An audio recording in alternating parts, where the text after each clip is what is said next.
Ah, Belgium, land of waffles, chocolate, fries, and the Western European country with the earliest record of ever burning someone at the stake for sodomy.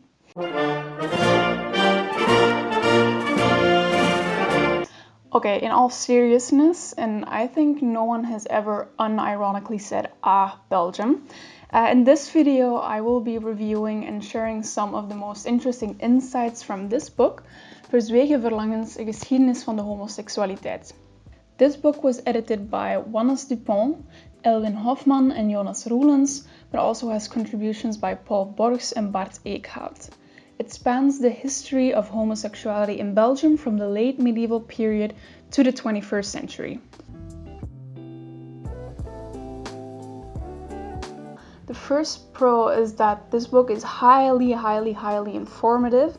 As you'll see later on in the history bit, I learned so much about Belgian history in general, of course about LGBTQ+ history, so yeah, it's definitely worth it. Another pro is that this book, although it is written by historians, is written very accessibly. The language is really accessible. Everything is explained for those who may not have a lot of background knowledge. So that's amazing to see. Sometimes a historical nonfiction book will have 5 footnotes per page, but this one doesn't have any. The font is quite big. So it's a really good book to start if you don't have a lot of knowledge on the subject, so I would highly recommend it. Then, moving on to some of the minor cons or just things to be aware of, the authors mentioned that they really tried their best to include women loving women, so bisexual women, lesbian women, but that they did have difficulties because of the sources that they dealt with and because of just past mindset. So they say that as they start in the medieval period, for the longest time, it was very hard for people to even conceive of women having sexual attraction to women, since society was so misogynistic and phallocentric. They were like, we think this exists, we don't really know how. And so female sodomy got criminalized a lot less. There were less historical records. And since the authors are historians, they're not going to fantasize or make things up just so that they can talk about women. They really want to be precise. And this also goes for like the other letters in the LGBTQIA+ acronym. Like there's not a lot about queer people, since the concept of queerness as well is extremely modern. So yeah, just be aware of that if you're expecting to read a lot about that. You won't find it in this book, but I think the authors really had the best intent, and it's still a really well done book. Okay, and now for a few disclaimers before we get into the historical part. As the authors explain, the terms homosexuality and Belgium are very difficult to apply to the past. When it comes to homosexuality, as I explained earlier, for the longest period, it was not seen as something that was innate to a person or that they were born with. It was just seen as a sin that could befall anyone at any given time. And also for Belgium, of course. Belgium as a country only existed since the Belgian Revolution in 1830. And before that, Belgium was always part of a larger territory. And as the authors explain, this territory was ruled by Bourgondische hertogen, Spaanse koningen, Oostenrijkse keizers, Franse revolutionairen, and een Hollandse vorst. And throughout my video, I will just be using the terms that the authors use. So I started this video by saying that Belgium has the oldest record of any European country of ever burning someone at the stake, and this honor was for Jean de Wetteren, who was burned in 1292 at the Blandenberg in Ghent.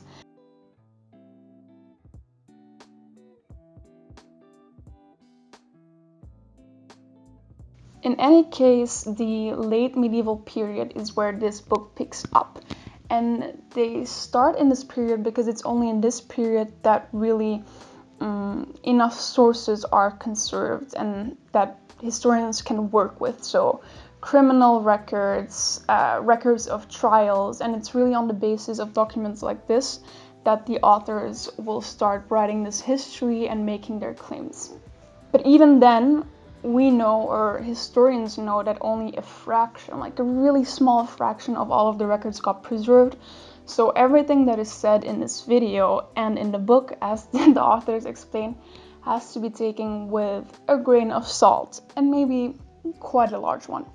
Now, with all of these warnings out of the way, a first cautious conclusion that the authors draw is that there were actually a relatively high number of trials for sodomy in the southern Netherlands, as we will call the territory that we now call Belgium throughout the video. From what the records show, in England before 1700, there were only a handful of trials for sodomy, and in the entirety of the pre-modern history of Austria, there were only about 50 cases. Meanwhile, in cities like Bruges and Ghent, the air was ripe with accusations of sodomy, and it actually came to a stunning amount of trials and persecutions. Between 1400 and 1600, 65 people were tried for sodomy in Ghent.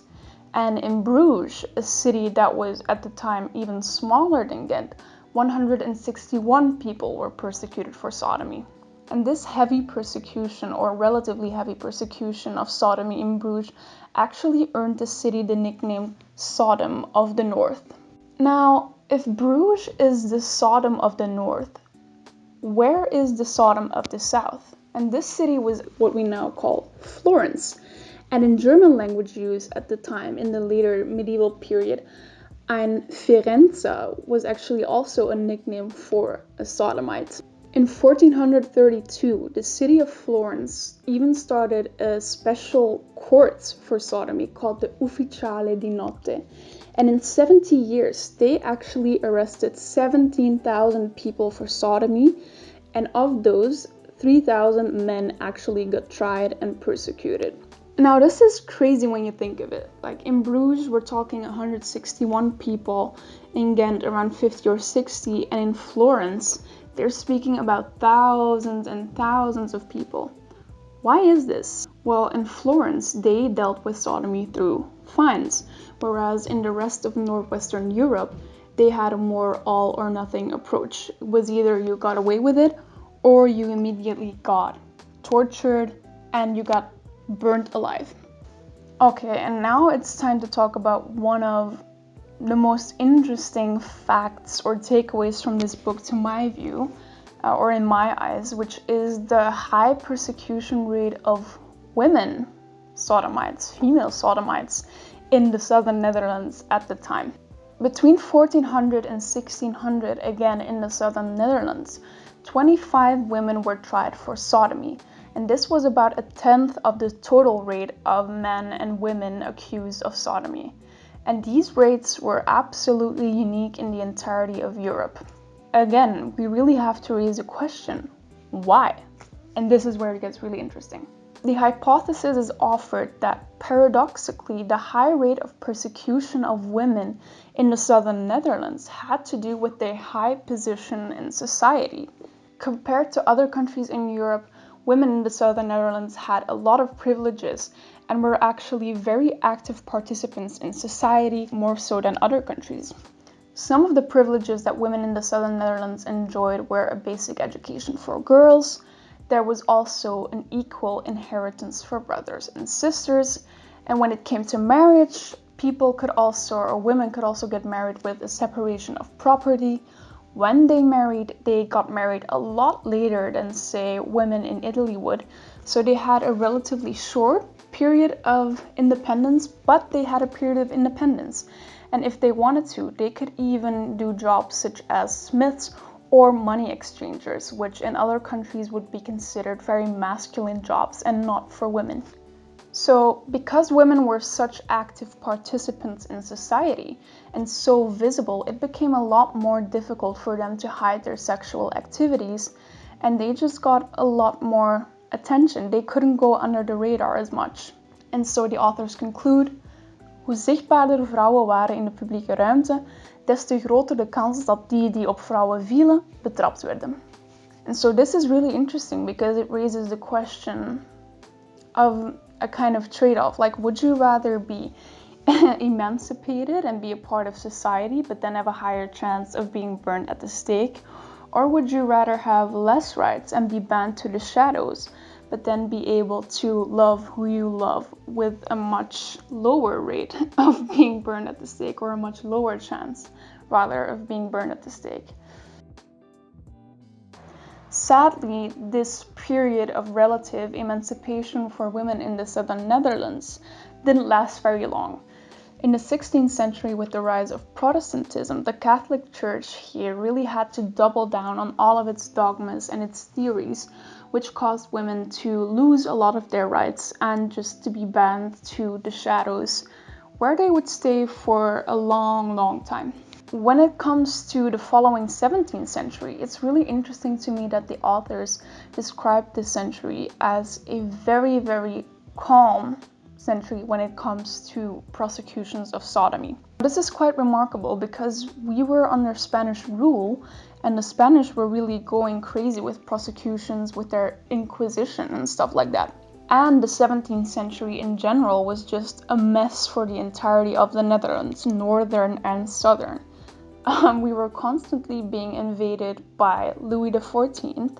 There was catastrophe upon catastrophe. And so they could have really have done with a scapegoat. And the authors also raise a question, why didn't they go for sodomy? It would have been the perfect solution. Well, one thing we see, or that historians see, is that with the decline of sodomy trials, there is a rise of witch trials. So maybe they found their scapegoat there. It could also be that political leaders were truly just too busy handling actual conflict, the turmoil, and the invasions of the French. After the vagueness of the 17th century, the authors then direct their focus to the 18th and the 19th century. And as ever, when talking about the 18th century, I'll give you 3 guesses as to what we're going to talk about. Of course, it's the Enlightenment. Now, in the wake of the Enlightenment, there were many interesting evolutions.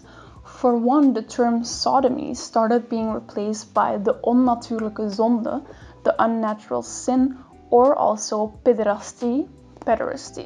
This change can be linked to the fact that the idea that God did not meddle in earthly affairs anymore gained traction.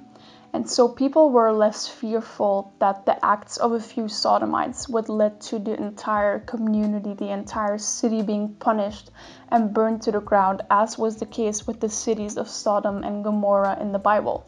And with the Enlightenment also came the idea that torturing people and burning them at the stake was really an inhumane way of punishing people.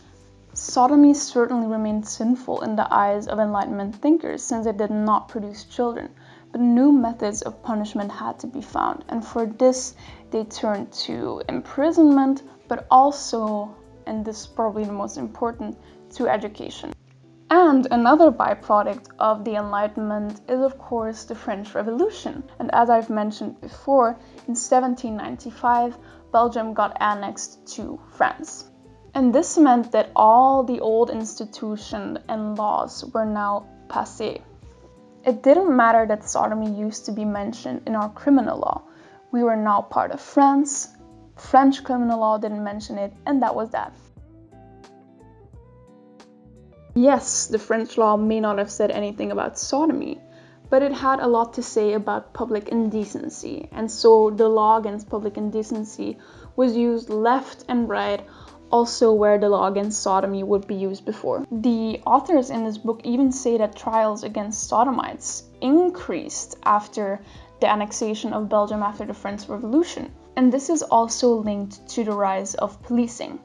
Apparently, local police brigades were a French thing.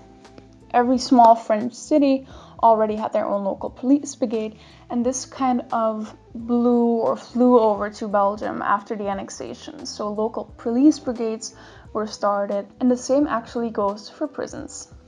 So sure, sodomy wasn't mentioned in the criminal code, but you now had a higher rate of policing and a higher chance of ending up in prison. Okay, then 1815 rolls around, Napoleon is defeated, and it is now time for the United Kingdom of the Netherlands, basically uniting the northern part of the Netherlands, which we now call the Netherlands, and the southern parts, which is largely Belgium, but I think also a bit of Luxembourg and northern France. Now, the Dutch wanted to introduce a new penal code after a while, in which they would again include sodomy or pederasty. Now, the people in the southern Netherlands weren't having much of it, and they protested heavily against sodomy being added into the criminal law. And their protests were actually successful because nothing happened and the Dutch said, okay, we'll leave it out of it. This criminal reform was not the only thing that people in the southern Netherlands took offense to. And in 1830, out of the Belgian Revolution, the country of Belgium was born.